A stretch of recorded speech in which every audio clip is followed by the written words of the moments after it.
Hello aspirants, nimbus academy for IAS में आपका एक बार फिर से स्वागत है। एस्पिरेंट्स, आज हम बात करेंगे हिमाचल प्रदेश एडमिनिस्ट्रेटिव सर्विस के एग्जाम की। अभी कल रिजल्ट आउट हुआ कमीशन के द्वारा। सबसे पहले तो बधाई है उन सभी कैंडिडेट्स को जिन्होंने लिस्ट में उनका नाम आया, शॉर्ट लिस्ट जो हुए हैं। उनका जो संघर्ष था, उनकी जो मेहनत थी, खैर उनके जीवन में एक नया मोड़ लेके आई है। लेकिन साथ ही साथ ये अगर आप रिजल्ट देखेंगे तो एक सेल्फ असेसमेंट का भी ये कहीं ना कहीं मौका जो है हम लोगों को देने की कोशिश कर रहा है। बिकॉज बहुत से ऐसे एस्पिरेंट्स हैं जो मेहनती हैं, जिन्होंने मेहनत की यहाँ तक पहुंचे, वो शॉर्ट लिस्ट नहीं हो पाए। उनसे तो मैं खैर एक ही चीज कहूंगा कि देखिए एस्पिरेंट्स, होता यह है कि हर रिजल्ट जो है एक नई सीख, एक नया कदम जो है, एक नई राह जो है आप लोगों के लिए लेके आती है। दैट एक नया मौका जो है वो लेके आती है खुद को बेहतर करने का, खुद को बेहतरी से साबित करने का। लेकिन इस रिजल्ट ने, ये जो लास्ट अभी रिजल्ट निकला कल, इसने थोड़ा सा मुझे कंफ्यूजन में जरूर डाला है। कंफ्यूजन में इसलिए क्योंकि आप भी देख पा रहे होंगे कि ये जो इस बार के रिजल्ट रहे, इस बार के क्या, अगर आप पिछले 1-2 साल से अगर रिजल्ट देखेंगे तो काफी फ्लक्चुएशन सी जो है मुझे उस रिजल्ट में जो है वो देखने को मिल रही है। काफी प्रॉब्लमेटिक जो है, थोड़ा सा कहीं ना कहीं मुझे यहाँ पे सेल्फ असेसमेंट करने पे जो है मजबूर कर रहा है ये रिजल्ट कि ऐसा क्या हो रहा है, ऐसा क्यों हो रहा है कि इतनी फ्लक्चुएशन जो है वो रिजल्ट में आ रही है। फ्लक्चुएशन बोलने का ये मतलब है, देखिए जैसे हम बात करेंगे तो बहुत से ऐसे कैंडिडेट्स हैं, वो कैंडिडेट्स क्वालिफाई ही नहीं कर पा रहे हैं। जितने एज पर रूल कैंडिडेट होने चाहिए थे वो कैंडिडेट ही नहीं मिल रहे कमीशन को। तो ऐसा कमीशन में क्या चला होगा, ऐसा क्या हो रहा है वहां पे, इन्हीं बातों का, इन्हीं सवालों का जवाब जो है आज मैं देने की यहाँ पे कोशिश करूंगा इस सेशन में। और ये सेशन स्पेशली डिजाइन ही इसी के लिए किया गया है दैट इनमें मैं आपको वेरियस उन फैक्टर्स के ऊपर थोड़ा सा ले जाना चाहूंगा जो मेरी असेसमेंट के अकॉर्डिंग एक रीजन बन सकते हैं दैट एक एस्पिरेंट्स के उस शॉर्ट लिस्टेड ना होने के पीछे। उन्हीं की आज हम बात करेंगे। लेकिन उससे पहले मैं आपके सामने बात करना चाहूंगा दैट इस रिजल्ट की। अगर आप इस रिजल्ट की बात करें एस्पिरेंट्स, जो अभी हम लोगों ने देखा, तो पहले तो रिजल्ट को समझिए, फिर उसके बाद जानते हैं कि कौन कौन सी दिक्कतें जो हैं वो हमें देखने को मिल रही हैं, या फिर ऐसे कौन कौन से फैक्टर्स हैं जो फैक्टर्स जो है यहाँ पे रास्ते में पत्थर का काम वो कर रहे हैं। यानी कि ऐसी कौन सी चीजें हो रही हैं जो कमीशन को भी मजबूर कर रही हैं, उनकी बात जो है हम लोग यहाँ पे करेंगे। तो देखिए चलते हैं, सबसे पहले समझते हैं हम लोग रिजल्ट को।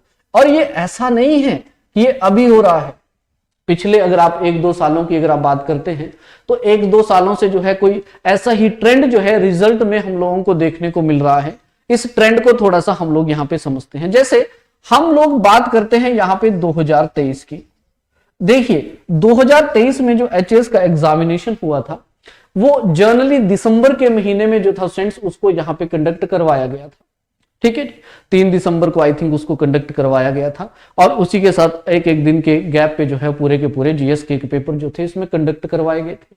देन इस दौरान अगर हम देखें तो इस दौरान जो था स्टूडेंट्स वो एक्चुअली में 11 पोस्ट थी, यानी कि टोटल 11 पोस्ट थे, उनके लिए जो था इस एग्जाम को कंडक्ट यहां पे करवाया गया था। अगर आप कैंडिडेट्स की बात करें, यानी कि टोटल क्वालिफिकेशन की अगर हम बात करें यहां पे, तो उस टाइम पे जो टोटल क्वालिफाई हुए थे, बच्चे जो क्वालिफाई हुए थे, उनमें से 227 एस्पिरेंट्स जो थे उन्होंने यहां पे क्वालिफाई किया था। और लगभग 216 बच्चों जो थे, यानी कि 216 जो कैंडिडेट्स थे, उन कैंडिडेट्स ने यहां पे सभी मेंस के पेपर दिए थे। सभी जितने भी, यानी कि जो मेंस के एग्जामिनेशन होते हैं, तो 216 एस्पिरेंट्स जो थे वो अपीयर जो थे यहां पे हुए थे। और इन 216 में अगर आप देखेंगे तो मात्र 16 एस्पिरेंट्स जो थे वो यहां पे क्वालिफाई कर पाए थे, जो कि बहुत कम आंकड़ा है। क्योंकि अगर आप एज पर रूल भी अगर आप यहां पे देखेंगे तो लगभग यहां पे एस्पिरेंट्स लगभग 33 के आसपास कैंडिडेट जो थे वो यहां पे होने चाहिए थे। क्यों? क्योंकि जब भी मेंस का एग्जामिनेशन होता है तो उस मेंस एग्जामिनेशन में आप लोगों को क्या करना होता है दैट 3 टाइम्स जो है वो लेने होते हैं। पर्सनैलिटी के लिए जो है आप लोगों को 3 टाइम एस्पिरेंट्स जो है वो जनरली यहां पे लेने होते हैं भी। ठीक है, तो उसके अकॉर्डिंग अगर देखा जाए तो नंबर ऑफ कैंडिडेट जो था, क्योंकि 11 पोस्ट था, अब एक पोस्ट के लिए जो है वो जनरली 3 कैंडिडेट को कंसीडर किया जाता है, तो उस हिसाब से देखा जाए तो अकॉर्डिंग टू दैट 33 एस्पिरेंट्स जो थे उनका शॉर्ट लिस्टेड में, उस लिस्ट में नाम होना चाहिए था, रोल नंबर होना चाहिए था, बट सिर्फ मात्र 16 एस्पिरेंट्स जो हैं वो यहां पे रहे। वैसे ही अभी भी बात कर लेते हैं, तो अगर आप 2024 की बात करेंगे तो जिसका मेन जो था वो एक्चुअली में अक्टूबर के महीने में जो है यहां पे कंडक्ट करवाया गया था, अभी 2024 में। इस बार देखेंगे तो 26 पोस्ट जो थे वो स्टूडेंट्स वहां के लिए 26 पोस्ट के लिए जो था वो एग्जामिनेशन कंडक्ट करवाया गया था। 26 पोस्टें थी टोटल इस बार, और इनमें जो था ये कंडक्ट करवाया गया था एग्जामिनेशन। अब अगर एस्पिरेंट्स की बात करें तो कहा जा रहा है कि 534 जो कैंडिडेट थे, 534 जो कैंडिडेट हैं उन्होंने क्वालिफाई किया था प्री को, यानी कि मेंस में वो गए थे। उनमें से भी अगर हम बात करेंगे तो लगभग यहां पे बताया जा रहा है कि 528 जो लोग हैं, 528 लोग जो हैं उनको प्रोविजनल एडमिट कार्ड जो था वो दिया गया था, और उसमें से भी अगर देखें तो मात्र 480 एस्पिरेंट्स जो हैं उन्होंने मेंस के सभी पेपर जो थे वो यहां पे दिए, मेंस के सभी पेपर्स में वो अपीयर हुए, और इनमें से जो सिलेक्शन हुई है अभी इस बार वो हुई है मात्र 30 कैंडिडेट्स की। यानी कि ये सवालिया निशान है ही हमारे, क्योंकि अगर आप देखेंगे तो इसके अकॉर्डिंग अगर देखा जाए, एज पर रूल अगर देखा जाए तो लगभग 78 कैंडिडेट जो हैं वो यहां पे क्वालिफाई होने चाहिए थे। 78 कैंडिडेट शुड बी क्वालिफाइड और the shortlisted for the personality test, but सिर्फ 30 कैंडिडेट यहां पे हुए, और ये इससे पिछले भी अगर आप देखेंगे तो ऐसे ही आंकड़े चले हुए हैं। तो जहां पे आप देखिएगा दैट रेशियो जो है वो हाफ के आसपास जो है वो रेशियो आप लोगों को देखने को मिल रही है, यानी कि 50% के आसपास ही सिलेक्शन आपको मिल रहा है। तो अब ये सवाल हमारे मन में भी खड़ा करता है कि ऐसा क्या हो रहा है, ऐसे कौन कौन से वो रीजन बन रहे हैं एस्पिरेंट्स, जिन रीजंस की वजह से जो है हम लोगों को इस तरह की प्रॉब्लम जो है वो फेस करनी पड़ रही है। देखिए हमारे भी बहुत से एस्पिरेंट्स हैं, ठीक है, जो जिन्होंने इस बार मेंस क्वालिफाई किया है ना, कुछ एक बच्चे ऐसे रहे जो क्वालिफाई नहीं कर पाए, उनसे भी जब हमने चर्चा की, उनसे भी जब मैंने बात की तो वहां से भी कुछ एक वैल्यू एडिशंस जो है वो कंटेंट मुझे मिला, दैट उनके भी व्यूज मैंने जाने। तो उन्हीं सारे व्यूज को देखते हुए, देन प्रीवियस एनालिसिस को देखते हुए फिर मैं कुछ एक मुद्दे के ऊपर पहुंचा कि जहां तक मुझे लग रहा है कि क्या क्या रीजन हो सकते हैं इस चीज के, उसको समझते हैं। यानी कि ऐसे कौन से फैक्टर हो सकते हैं जिनकी वजह से ये हो रहा है। देखिए इन रीजंस को मैं यहां पे दोनों कैटेगरीज में देखूंगा। देखो एक तो हम देखेंगे कमीशन की तरफ से, ठीक है, कि क्या कमीशन की तरफ से जो है कुछ ऐसे फैक्टर्स हैं जो कारण बन रहे हैं बच्चों का शॉर्ट लिस्ट ना होने में। हो सकता है पॉसिबिलिटी तो ये भी हो सकती है कि शायद कमीशन में कुछ ऐसी बातें हो रही हो, कमीशन में कुछ ऐसी चीजें हो रही हो जो एक कारण बन सकती हैं इन चीजों का। और दूसरा हम देखेंगे यहां पे एक स्टूडेंट के तौर पे कि एज अ स्टूडेंट और एज एस्पिरेंट्स कौन से वो रीजन रह रहे हैं, यानी कि एस्पिरेंट से ऐसी कौन सी वो गलतियां हो रही हैं जिन गलतियों की वजह से वो एस्पिरेंट शॉर्ट लिस्ट नहीं हो पा रहा है। दोनों ही फैक्टर्स को समझने की कोशिश करते हैं। देखिए सबसे पहले कमीशन के हाथ पे चलते हैं। अभी जब रिसेंटली ये मेंस का एग्जामिनेशन होना था तो उससे पहले कमीशन ने एक अनाउंसमेंट किया कि हम लोग क्या करेंगे, जो सिलेबस होगा उस सिलेबस के अंदर कुछ एक चेंजेस हम लोग करेंगे, ठीक है जी। तो सबसे पहले एक जो चेंज इनके द्वारा किया गया, इस चेंज का भी पॉसिबिलिटी है कि एक नेगेटिव इंपैक्ट जो है वो एस्पिरेंट पे पहुंचा। मैंने पहले भी वीडियो इस पे बनाया था दैट पॉजिटिव और नेगेटिव इंपैक्ट इसका क्या हो सकता है। तो क्या कमीशन के द्वारा ये जो सिलेबस चेंज किया गया, क्या ये भी एक रीजन हो सकता है? बिल्कुल हो सकता है, क्योंकि अगर आप पुराने पैटर्न की बात करेंगे तो उसमें 28 क्वेश्चंस हुआ करते थे, और नए पैटर्न में अगर आप देखेंगे तो 20 क्वेश्चंस जो थे वो यहां पे हो सकते हैं पूछे गए थे। अब इन 28 क्वेश्चंस को जब आप वर्ड्स में देखते हैं, ठीक है जी, और इन 20 क्वेश्चंस को आप इन वर्ड्स में देखते हैं तो एस्पिरेंट्स ये जो 20 सवाल हैं, इन 20 सवाल में लगभग 450 के आसपास को जो शब्द हैं वो ज्यादा हैं। तो एक तो ये भी हो सकता है कि एस्पिरेंट्स के द्वारा जो है इसी को कंप्लीट नहीं किया गया।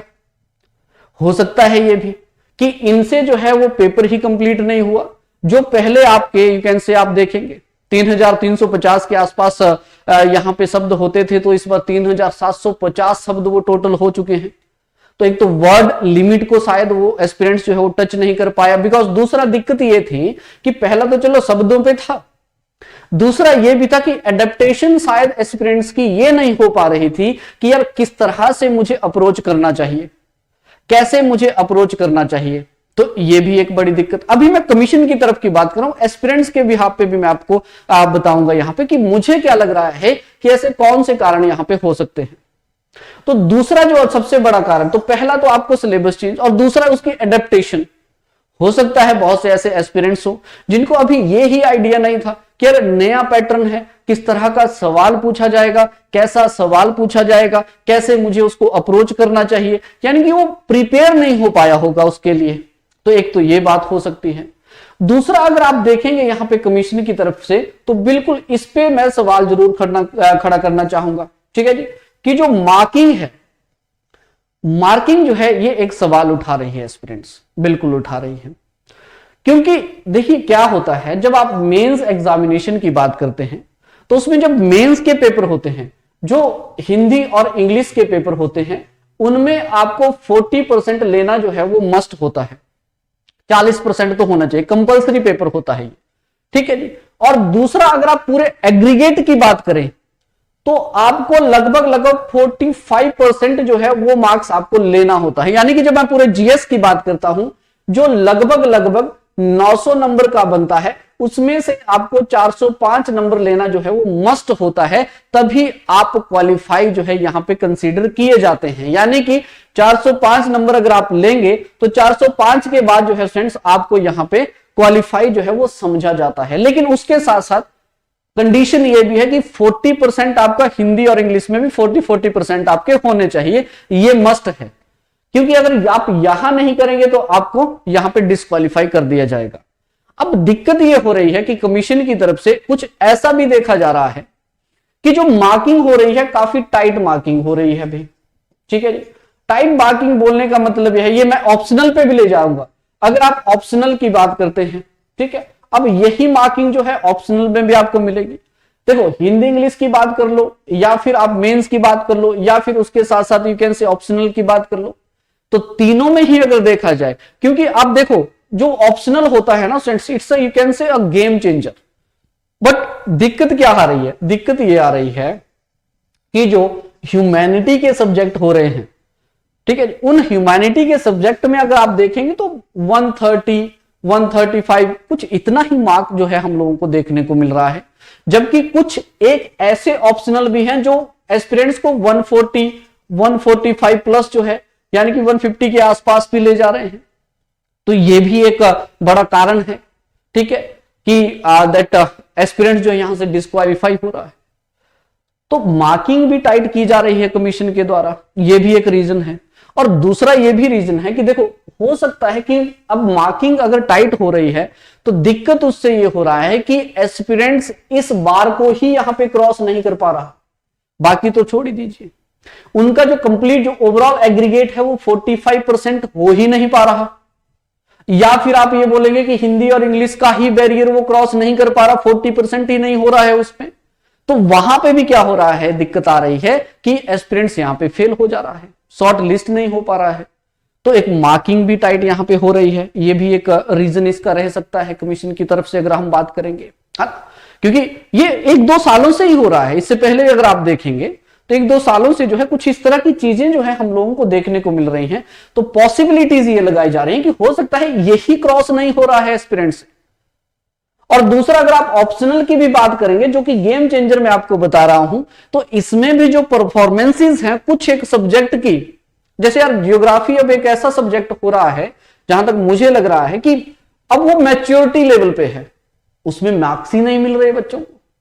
जबकि जैसे आप यू कैन से साइकोलॉजी की बात करें, एंथ्रोपोलॉजी की बात करें, इस तरह के कुछ एक ऐसे सब्जेक्ट आ रहे हैं, ट्रेंडिंग सब्जेक्ट आ रहे हैं जिनमें अच्छा खासा मार्क ले रहा है एस्पिरेंट्स, और वहीं पे सारी की सारी गेम भी चेंज हो जा रही है, ठीक है जी। तो ये एक चीज जो है मुझे यहां पे कमीशन की तरफ से लग रहा है कि हो सकता है उनकी तरफ से अगर हम बात करेंगे तो मुझे ये रीजन लग रहे हैं कि जिन रीजन की वजह से एस्पिरेंट जो है यहां पे इसको क्वालिफाई नहीं कर पा रहा है, और इसमें मार्किंग जो है वो एक मेजर रीजन हो सकता है।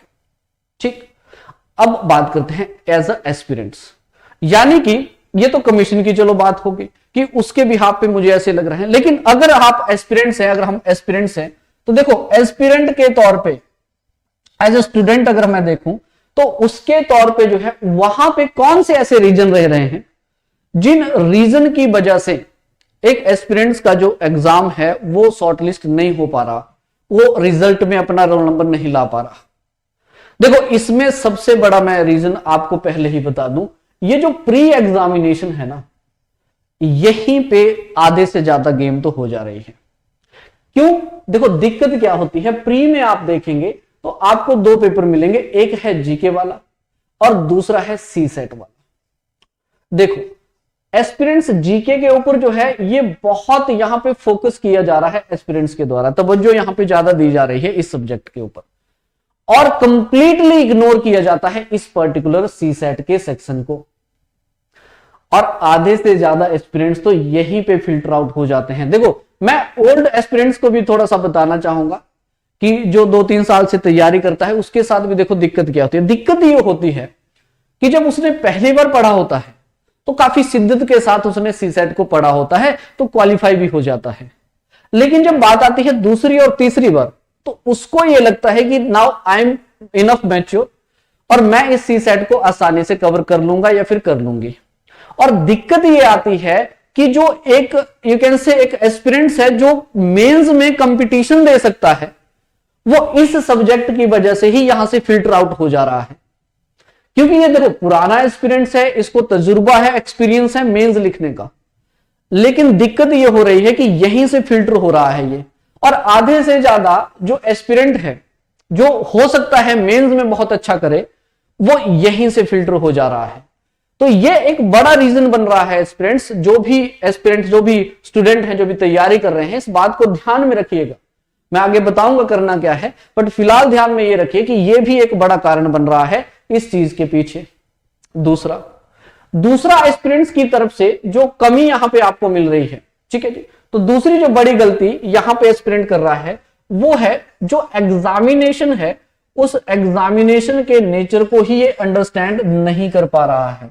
ये एक बड़ी दिक्कत आपको देखने को मिल रही है भाई, एस्पिरेंट्स को देखने को मिल रही है, क्योंकि देखो जो पुराना कैंडिडेट है उसको पूरे उस एनवायरनमेंट का पता है कि कैसे करना है, किस तरह से करना है, कैसी अप्रोच रहनी चाहिए, बट जो अभी अभी नई तैयारी कर रहे हैं एस्पिरेंट्स उनमें यह बात है कि उन्होंने बड़ी शिद्दत से तैयारी की, जीएस उन्होंने दिया, जीके उन्होंने दिया, फिर उसके बाद उन्होंने सी सेट को बहुत अच्छे से तैयार किया और वो उन्होंने दे इन और उन्होंने मेंस लिखा। अब मेंस में शॉर्ट लिस्ट ना होने का एक बड़ा कारण क्या है कि ये जो नया एस्पिरेंट है इसको एक्चुअली में नेचर का ही पता नहीं है एग्जामिनेशन के, उसी चीज को ये अंडरस्टैंड ही नहीं कर पा रहा है। जैसे फॉर एग्जांपल अगर हम बात करेंगे, हो सकता है एस्पिरेंट्स ने पीवाईक्यू के ऊपर काम ही नहीं किया हो, मैं बताऊंगा एक एक करके। हो सकता है दैट इनका जो सिलेबस है एस्पिरेंट का एक पूरा सिलेबस ही कंप्लीट ना हुआ हो सकता है, पॉसिबिलिटी है इस चीज की भी, ठीक है जी, कि सिलेबस के अलावा अगर आप देखेंगे तो हो सकता है कि उसने इतना प्रैक्टिस ही ना किया हो लिखना कि वो यहां पे निकल सके, क्योंकि प्रैक्टिस बहुत जरूरी हो जाती है यहां पे, ठीक है। बोलने का मेरा यह मतलब है कि सबसे पहले एस्पिरेंट्स को क्या करना चाहिए था, उसको अंडरस्टैंड भी करना चाहिए था। देखो यार, destiny is something different, no doubt. मैं ये बिल्कुल नहीं कह रहा हूं जो शॉर्ट लिस्ट नहीं हुए हैं दे आर नॉट एलिजिबल। ये एक बहुत बड़ी बात है दैट उन्होंने, देखो कारण कई हो सकते हैं, हो सकता है कि कमीशन की तरफ से कुछ कारण रहे हैं, लेकिन हो यह भी सकता है कि एक एस्पिरेंट्स की तरफ से कुछ एक कारण रहे हों। मैं ये नहीं बोल रहा हूं कि किसकी गलती है, मैं ये गलती नहीं बताने आया हूं, मैं रीजन बताने आया हूं कि क्या हो सकता है जिसकी वजह से ऐसी ऐसी चीजें हमें देखने को मिल सकती हैं। ये रिजल्ट में ऐसी फ्लक्चुएशन जो है वो हम लोगों को देखने को मिल सकती हैं, उसी की चर्चा जो है मैं आपके सामने कर रहा हूं। तो बीइंग एस्पिरेंट क्या हो रहा है, तो जो नया एस्पिरेंट आ रहा है, जो नया बच्चा यहां पे आ रहा है, स्टूडेंट आ रहा है, वो आप ये देख पा रहे होंगे दैट वो इस चीज को अंडरस्टैंड नहीं कर पा रहा है, ये भी पॉसिबिलिटी है। बिकॉज देखो स्टूडेंट्स, दो चीजें बहुत इंपॉर्टेंट है आपके मेंस के लिए, एक है सिलेबस और दूसरा है पीवाईक्यू। और दोनों ही मैंने आपको पहले भी बताया था कि ये ढाल है, एक हथियार है, एक ढाल है, ये दोनों साथ में काम करेंगे। तो जब तक आपको सिलेबस का नहीं पता तब तक आप लिखेंगे क्या, जब तक आप लोगों को पीवाईक्यूज का नहीं पता तो फिर आप कमीशन के माइंड को पढ़ेंगे क्या, कि कैसा सवाल वो कहां से पूछता है, कौन से सेक्शन ऐसे हैं जिनसे हर बार ज्यादातर सवाल आते हैं, ऐसे कौन से हिमाचल प्रदेश के सेक्शन हैं। जैसे आप जीएस 2 में बात कर लीजिए, जीएस 2 में भी अगर आप देखेंगे तो 3 यूनिट्स जो हैं, सब यूनिट आपको हिमाचल की मिलेंगी, बट सबसे ज्यादा फोकस हमेशा पॉलिटिक्स के ऊपर होता है। ये एक बड़ी दिक्कत है, बिकॉज अंडरस्टैंड नहीं है, तो हम सारी चीजों को लगे रहते हैं और उसी में फिर दिक्कत क्या होती है, हमसे यहां पे प्रैक्टिस नहीं हो पाती। तो एक प्रैक्टिस जो है, ये एक बड़ा फैक्टर जो है वो सामने मुझे दिख रहा है कि हाँ, इसकी वजह से जो है वो पर्टिकुलर दिक्कत जो है वो मुझे यहां पे लग रही है। ठीक है, दूसरा, इसके साथ साथ अगर हम देखेंगे तो एक ऑप्शनल आ गया। ठीक friends, optional is again I'm telling you the game changer। Possibility ये है कि एस्पिरेंट्स हो सकता है कि जो क्वालिफाई नहीं कर पा रहा है, हो सकता है उसका ऑप्शनल ही कंप्लीट ना हुआ हो। ठीक है, कंप्लीट हुआ हो बट प्रैक्टिस ना हुई हो।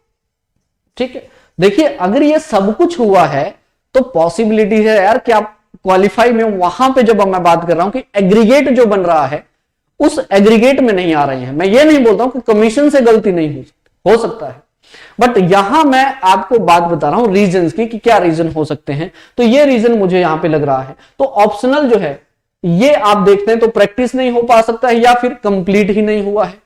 ये भी एक बड़ा रीजन जो है शॉर्ट लिस्ट ना होने का यहां पे हो सकता है। तो जो पुराने स्टूडेंट हैं वो कुछ बातों का भी ध्यान रखेंगे, और जिन्होंने अभी अभी मेंस जो शॉर्टलिस्ट नहीं हो पाए हैं उनके लिए भी मैं कुछ बातों का जो है यहां पे जिक्र करूंगा, वो भी इन बातों का यहां पे ध्यान जो है वो रख सकते हैं। तो एस्पिरेंट्स, मुझे ये लग रहा है कि कमीशन की तरफ से और एक एस्पिरेंट्स की तरफ से ये कुछ दिक्कतें जो हैं वो जनरली हमें देखने को मिल रही हैं, जिनकी वजह से नहीं हो पा रहा। अब बात करते हैं सॉल्यूशन की, यानी कि क्या किया जाए। देखिए स्टूडेंट्स, यहां मैं दोनों की ही बात करूंगा। एक तो वो एस्पिरेंट्स है जो एक्चुअली में ओल्ड एस्पिरेंट है, और एक वो है जो बिल्कुल न्यू एस्पिरेंट्स है जो अभी सोच रहे हैं। ठीक है, या फिर वो भी है जिनका अभी शॉर्ट लिस्ट नहीं हो पाया है। देखिए स्टूडेंट्स, मस्ट है, this is the right time. जो डिसीजन आना था कमीशन का आ गया, जो रिजल्ट आना था आ गया, and this is the right time कि आप अगले साल के लिए अभी से लग जाएं।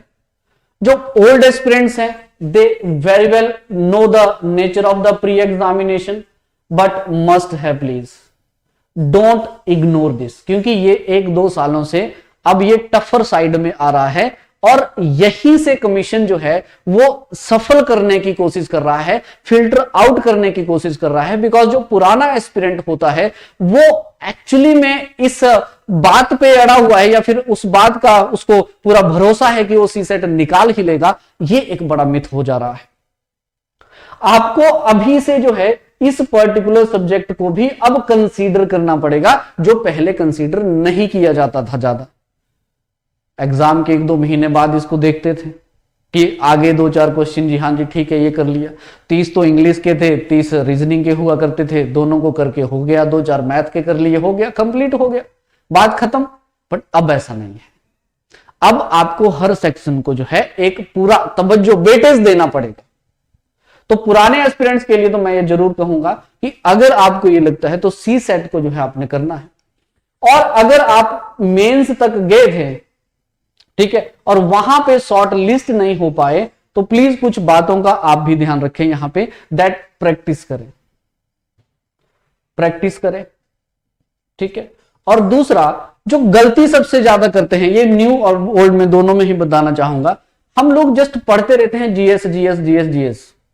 देखिए स्टूडेंट्स, एक बात मेरी ध्यान रखिएगा, आप लोग एडमिनिस्ट्रेटर बनने जा रहे हैं, और एडमिनिस्ट्रेटर में अगर आप देखेंगे तो जो हर एक सब्जेक्ट है, उस हर एक सब्जेक्ट की ना अपनी एक वैल्यू है, उस हर एक सब्जेक्ट की अपनी एक रेलेवेंस है।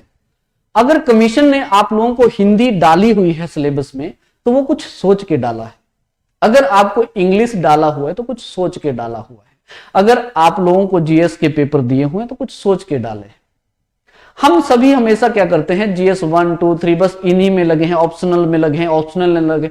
जब तक हम लोग यहां पे हिंदी और इंग्लिश इन दोनों सब्जेक्ट को यहां पे प्रायोरिटी नहीं देंगे, मैक्सिमम चांसेस रह रहे हैं कि हम लोग यहां से ही सॉर्ट आउट हो जा रहे हैं, लिस्ट में आ ही नहीं रहे।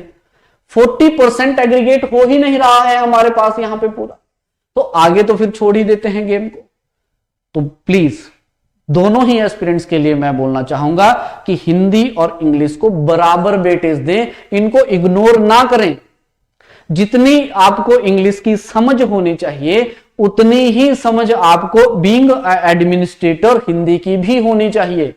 हिंदी का लेखन, हिंदी की समझ, हिंदी को बोलना, वो सारे के सारे उच्चारण आपके पास होना चाहिए। मैं ये नहीं कहता कि इंग्लिश बहुत अच्छी आपको बोलने को आए, नहीं, लेकिन इंग्लिश को अंडरस्टैंड करना, इंग्लिश को लिखना, उसको समझना, वो मैटर करता है बीइंग एडमिनिस्ट्रेटर। सो इन दोनों सब्जेक्ट को सिर्फ ये मत समझो कि मुझे 40 लेने हैं, नो। इनको अच्छे से, जितना आप लोग वेटेज यहां पे जीएस को देते हैं उतना ही वेटेज इन एग्जामिनेशंस को भी दो, इन पेपर्स को भी दो, तब जाके जो है आप लोग एक स्ट्रांग होल्ड बना पाएंगे अपना। बिकॉज बहुत से एस्पिरेंट्स जो है यहीं पे फिल्टर आउट हो जा रहे हैं। वो हर बार देखता है, पीवाईक्यू देखता है, एक गद्यांश पढ़ता है, एक पद्यांश पढ़ता है, एक निबंध लेखन कर देता है, एक वो कर देता है, हो गया। नहीं, समझ होनी चाहिए। हिंदी को समझना है आप लोगों को, उस इंग्लिश को समझना है आप लोगों को, आपको अपनी पर्सनैलिटी में वो सारी चीजें डेवलप करनी पड़ेंगी। तो आपने करना क्या है, तो एक तो आप प्लीज इस पे फोकस कीजिए, सीसेट के ऊपर ध्यान दीजिए, और दूसरा ये जो सब्जेक्ट है जिनको, जो अंडररेटेड सब्जेक्ट जिनको मैं बोल सकता हूं कि एस्पिरेंट्स पहले होता था कि हाँ यार कर लेते हैं, वो कर लेते हैं, नो, अब वो नहीं रहा। अब आप लोगों को वेटेज जो है उसी के अकॉर्डिंग रखनी पड़ेगी, बिकॉज कमीशन फिल्टर आउट कर रहा है। वो आपको इस टोटल परसेंटेज पे भी निकाल रहा है, वो आपको कंपलसरी पेपर की परसेंटेज पे भी निकाल रहा है, वो आपको सीसेट से भी फिल्टर आउट करने की कोशिश कर रहा है। और करना कहां है उन्होंने, तो यहां पे ध्यान, इन एरियाज के ऊपर जो है आपने पकड़ करनी है भाई अपनी। हिंदी, इंग्लिश और सीसेट हो गया, और उसके साथ साथ जीएस तो खैर करना ही है, ठीक है। और सबसे बड़ी बात, ये जो नए बच्चे हैं इनको मैं बोलना चाहता हूं, सबसे पहले तो एग्जाम का नेचर समझो, बाकी चीजें तो सारी बाद में आ जाएंगी। सबसे पहले ये तो समझो कि पढ़ना क्या है, कैसे पढ़ना है वो बाद की बात है, पहले ये तो समझो कि पढ़ना क्या है आप लोगों ने, और क्या पढ़ना है उसके लिए सिलेबस दिया हुआ है, और फिर इस सिलेबस को कैसे पढ़ना है उसके लिए पीवाईक्यू दिए हुए हैं। फिर जब आप इनको अच्छे से पढ़ेंगे फिर उसके बाद प्रैक्टिस करो, और practice is very very important. और पीवाईक्यू मैंने अपने लास्ट वीडियो में भी कहा था, लगभग 8 से 9 सवाल रिपीटेड सवाल थे इस बार के तीनों जीएस में। तो जिस भी एस्पिरेंट ने 2016 से लेके 2023 तक के पीवाईक्यूज लिखे थे, खुद लिखे थे, उसको दिक्कत नहीं हुई होगी। कैसे होती, उसने रिवाइज किया उन चीजों। तो PYQs are the most important tool, don't ignore that. चाहे आपकी बात कर लूं, चाहे फिर मैं नए एस्पिरेंट्स की बात कर लूं, दोनों को ही पीवाईक्यूज जो है वो मस्ट है। गलती यही हो रही है हम लोगों से, हम नेचर ही नहीं समझ पा रहे हैं चीज का। तो understand the nature of the examination, और उसके अकॉर्डिंग जो है हम लोगों को क्या करना चाहिए, उसी के अकॉर्डिंग कंडक्ट हम लोगों को करना चाहिए। एक्शंस वैसे ही हम लोगों को यहां पे लेने चाहिए। Are you getting the point? तो भाई जिनका शॉर्ट लिस्ट हो चुका है नाम, उनको बधाई है। जिनका नहीं हो पाया है कई कारणवश, ठीक है, उनके लिए गुड लक है मेरी तरफ से नेक्स्ट के लिए। बिकॉज हर फेलियर कुछ ना कुछ जो है सिखाता है आप लोगों को, और आगे कुछ अच्छा और बेहतर करने का एक मौका देता है। तो वो मौका आपको भी अगर मिला है तो उस मौके का फायदा जरूर उठाए। रोने का और इस तरह यू कैन से उदास होने का कोई फायदा नहीं होगा। आपको उठना है और उसके साथ साथ जो है आगे बढ़ना है। ये थी आज की एनालिसिस, जिसमें हमने कुछ कारणों की बात की कि ये कुछ कारण जो है वो हो सकते हैं जिसकी वजह से शॉर्ट लिस्ट नहीं कैंडिडेट हो पा रहे। आई होप कुछ ना कुछ आपको जरूर आइडिया इसमें लगा होगा और कैसे बेहतर आप कर सकते हैं उसका भी आपको आइडिया लगा होगा। तो आज के सेशन में इतना ही, मिलते हैं फिर नेक्स्ट सेशन में। Till then take care, have a great day, thank you so much.